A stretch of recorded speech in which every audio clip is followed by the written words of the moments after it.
മനുഷ്യന്റെ താളം ശരിയാണെങ്കിൽ മാത്രമേ, അത് വളരെ ക്ലിയർ ആണ്. ഓർത്തഡോക്സ് സഭയെ കുറിച്ച് മാത്രമല്ല ഞാൻ ഈ പറയുന്നത്.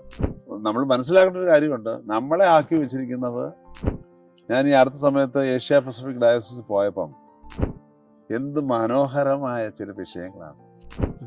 നമ്മുടെ ജീവിതത്തെ മുഴുവൻ, നമ്മുടെ എന്ന് പറഞ്ഞാൽ പറയുന്ന ആളുടെ മാത്രമല്ല, എങ്കിൽ മാത്രമേ അത് ഉപവാസമാണെന്ന് പറയാനൊക്കൂ.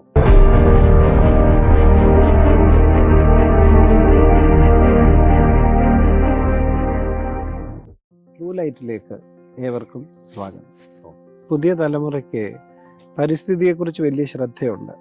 ഭൂമി, കാലാവസ്ഥ, പരിസ്ഥിതി പ്രശ്നങ്ങൾ, അതിനെക്കുറിച്ചൊക്കെ. അപ്പം തിരുമേനി മുൻപേ പറഞ്ഞതിൻ്റെ വെളിച്ചത്തിൽ നോക്കിയാൽ ഈ ഒരു വ്യക്തിയുടെ ഉപവാസവും ഒരു സമൂഹത്തിൻ്റെ ഉപവാസവും ഈ സൃഷ്ടിയെ തന്നെ ശുദ്ധീകരിക്കുന്ന ഒരു തലത്തിലേക്ക് പോകുന്നു എന്നല്ലേ പറയേണ്ടത്? അപ്പോൾ ഒരു സൃഷ്ടിയുടെ മുഴുവൻ ശുദ്ധീകരണം എന്ന് പറയുന്ന ഓരോ ക്രിസ്ത്യാനിയുടെയും ഉദ്ദേശ്യമാണ്.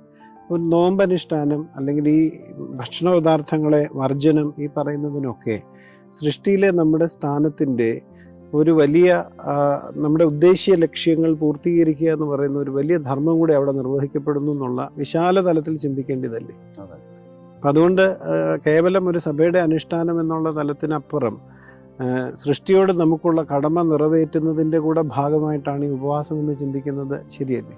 അതിൻ്റെ സംശയം എന്താ? അങ്ങനെ വേണമല്ലോ. അതെ.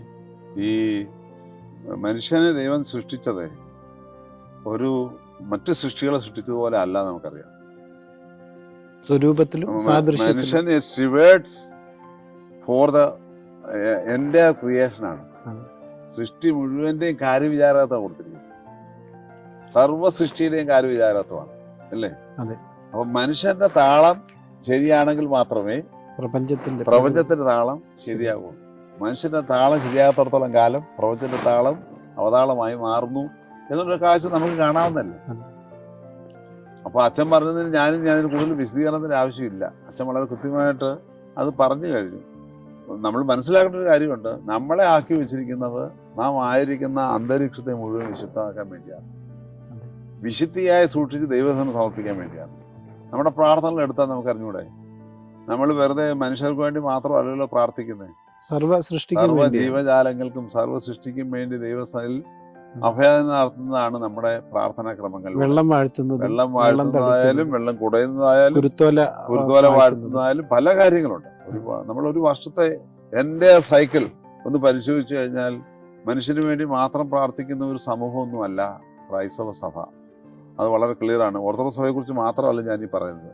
എല്ലാ ക്രൈസ്തവ സഭകളിലും അത് വളരെ കൃത്യമാണ്. ക്രൈസ്തവ സഭകളും അല്ല, ഈവൻ മറ്റു മതങ്ങളിലും അതുണ്ടെന്നാണ് എൻ്റെ ഒരു വിചാരം. എന്തിനെന്ന് ചോദിച്ചു കഴിഞ്ഞാൽ ദൈവ സൃഷ്ടിയുടെ താളത്തെ കൃത്യമായി നിലനിർത്തി ദൈവസഭയിൽ സമർപ്പിക്കേണ്ട ഉത്തരവാദിത്വം സൃഷ്ടിയുടെ മകുടമായ മനുഷ്യന് ഉണ്ട്.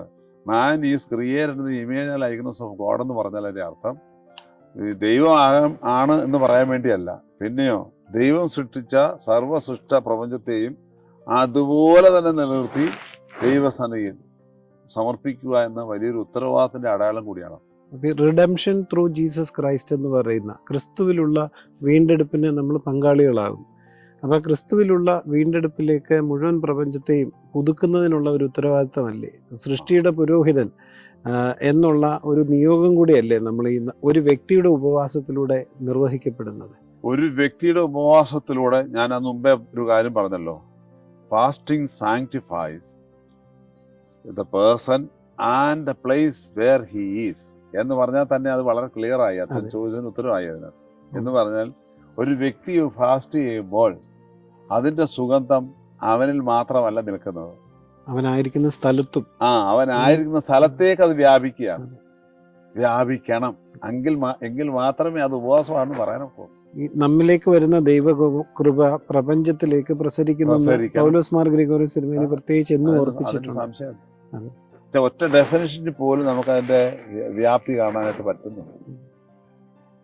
ഈ ഒരു വലിയ മാനം, ഈ ഉപവാസം, പ്രാർത്ഥന, നോമ്പ്, ഹൃദയശുദ്ധീകരണം, ക്രിസ്താനുകരണം, ഇങ്ങനെ വിവരിച്ചു കഴിഞ്ഞപ്പോൾ അതിന്റെ എത്ര വലിയ പ്രസക്തിയാണ് നമ്മുടെ ജീവിതത്തിൽ. ചെയ്യാവുന്ന ഒരു കാര്യമുണ്ട്. അച്ഛനല്ല, നമ്മളെ കേൾക്കുന്ന നമ്മുടെ സഭാവിശ്വാസം കുട്ടികൾക്കും നോമ്പിലെ ഒരാഴ്ചത്തെ പ്രാർത്ഥനയിൽ പരിപൂർണമായിട്ടൊന്ന് പങ്കെടുക്കുകയോ, അതല്ലെങ്കിൽ നോമ്പിലെ നമസ്കാരക്രമം കൊടുത്ത് അതിനകത്തെ പ്രാർത്ഥനകളും ഗാനങ്ങളും ഗീതങ്ങളും ഒന്ന് മനസ്സിരുത്തി ഒന്ന് ചൊല്ലി ചെയ്ത് കഴിഞ്ഞാൽ ഇതിനെല്ലാം ഉത്തരം അതിനകത്തുണ്ട്. അച്ഛൻ വെറുതെ പറയുന്നതല്ല ഞാനത്. ഞാൻ ഈ അടുത്ത സമയത്ത് ഏഷ്യ പസഫിക് ഡയോസിസ് പോയപ്പം അവിടെ നോമ്പിൻ്റെ ഓരോ ദിവസത്തെ പ്രാർത്ഥന ഒന്ന് വിശദീകരിച്ച് കൊടുക്കുന്നതിന് തുടക്കം ഇട്ട് കൊടുക്കാൻ പറഞ്ഞു. ബാക്കി അവിടുത്തെ അച്ഛന്മാർ ചെയ്തോളും, തുടക്കം കൊടുക്കാൻ പറഞ്ഞു.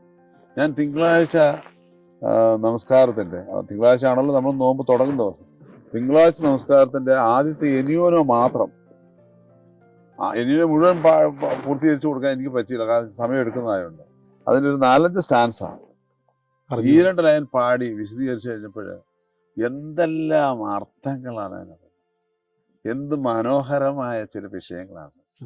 നമ്മുടെ ജീവിതത്തെ മുഴുവൻ, നമ്മുടെ എന്ന് പറഞ്ഞാൽ പറയുന്ന ആളുടെ മാത്രമല്ല, സമൂഹത്തിന് മുഴുവൻ ജീവനെ തുടിപ്പിച്ച് നിർത്തുന്ന ചില വിഷയങ്ങളാണ് ആ ആരാധന ക്രമത്തിൽ തന്നെ ഉള്ളത്. അതുകൊണ്ടാണ് ഞാൻ പറഞ്ഞത്, അത് അച്ഛനോ അല്ലെങ്കിൽ അതുപോലെ ആരെങ്കിലും ഒന്ന് ഇതൊന്ന് പഠിച്ച് നമ്മുടെ കുഞ്ഞുങ്ങൾക്കൊക്കെ അത് കുറേശ്ശെ ഒന്ന് പറഞ്ഞു കൊടുത്തു കഴിഞ്ഞാൽ വളരെ എഫക്റ്റീവ് ആവുമെന്നാണ് എൻ്റെ ഒരു വിചാരം.